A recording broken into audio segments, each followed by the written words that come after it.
Hey everybody, what's going on? The Montreal Canadiens are currently in the third round of the Stanley Cup playoffs, but yesterday some news came out around the team that Marc Bergevin, the general manager of the Montreal Canadiens, was nominated by his peers for the General Manager of the Year award alongside Lou Lamoriello and Barry Zito, the general manager of the Florida Panthers.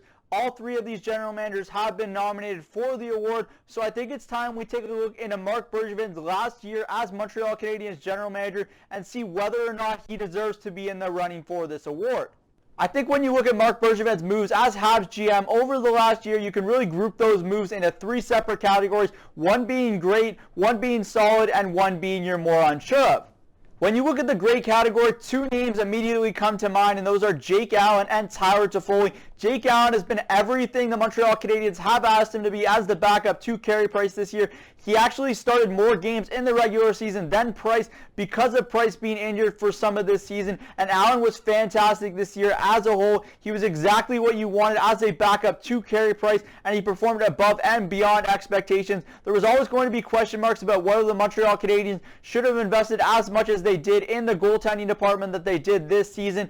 But there's no room for error in this decision now. Marc Bergevin made the right call in acquiring Jake Allen, and that trade has proved dividends for the Montreal Canadiens this season. Along with the signing of Tyler Toffoli this year, he was let go by the Vancouver Canucks, and they didn't offer him a contract. Thank you, Jim Benning, for that. But Tyler Toffoli has been the goal scorer that the Montreal Canadiens have needed for a very long time, really ever since they traded Max Pacioretty to the Vegas Golden Knights. The Habs haven't had a pure goal scorer like Pacioretty, and now they have Toffoli on the wing for this Canadiens team, and he's found a lot of chemistry with Cole Caulfield and Nick Suzuki on the top line for the Habs. This is a pure goal scoring threat, and it's one the Montreal Canadiens have needed. They haven't really had any pure finishers in this lineup in a long time, but if you look at what Toffoli brings to the lineup, he really brings a solid two-way presence. He makes an impact on the penalty kill and defensively as well. He's always a threat to score on the PK, and he really just brings that 200-foot effort the Montreal Canadiens have needed from him this year. Toffoli was a great free agent signing by Marc Bergevin,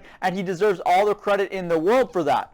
Moving on to the solid category, I have one player on that list, and that's Joel Edmundson for the Montreal Canadiens. I wasn't exactly sure this was the right move by Marc Bergevin at the time to sign Joel Edmundson to a 4-year deal as a 27-year-old in his prime, worth $3.5 million per season, but Edmundson has performed above and beyond all expectations I had for him. He's arguably been the most consistent defenseman on the Montreal Canadiens blue line this season. I mean, you can look at Jeff Petrie and argue that as well, but I think the steady presence that Edmundson has provided hasn't been replicated by anyone else on the Habs blue line this season, and thus you have to give Marc Bergevin credit for that. It's not like he's going to be at the tail end of his career when he's done this contract. Edmundson will only be 31 at the end of this deal, so I really think Marc Bergevin was very smart in acquiring Joel Edmundson, who has really elevated his game to a different level so far this postseason.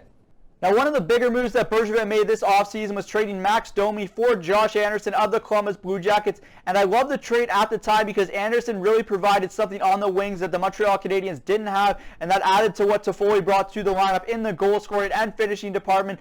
But the question marks still remain about whether the Anderson term on that contract make a lot of sense for the Montreal Canadiens in the long term. And I really think this contract may go and bite the Montreal Canadiens in the ass in the long term. But at this current time, I like what Anderson has brought to the Montreal Canadiens lineup as a whole. I can tell that he's playing injured right now. Something in his lower body doesn't seem right. He's really lost a step in the playoffs. But, I mean, everyone's banged up at this time of year, and it's clear he's playing through that injury right now as the Habs take on the Vegas Golden Knights in the conference finals. But Anderson really is a difference maker when he is healthy, but the biggest question mark remains when you have a player that plays like he does, can he stay healthy for the duration of the contract? And the likeliness of that is substantially lower now, and we're already seeing that in year one of the contract. Now, Bergevin has had a lot of critics over his tenure as Montreal Canadiens GM, and I think a lot of that criticism is warranted, but you have to look at it objectively and look at what he's done over the last year, and I feel that he's made the Montreal Canadiens a lot better with the moves that he's made as GM, and I believe he does deserve to be amongst the final three in the nominations for GM of the year in the NHL. As a result, Marc Bergevin is likely going to get a contract extension with the Montreal Canadiens, and it really comes down to whether or not he wants to continue as the general manager of this team moving forward.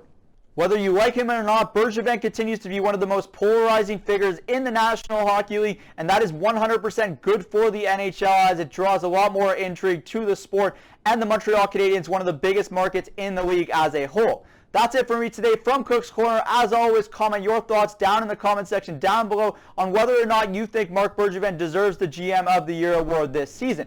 I'm Zach Cook. We'll see you later.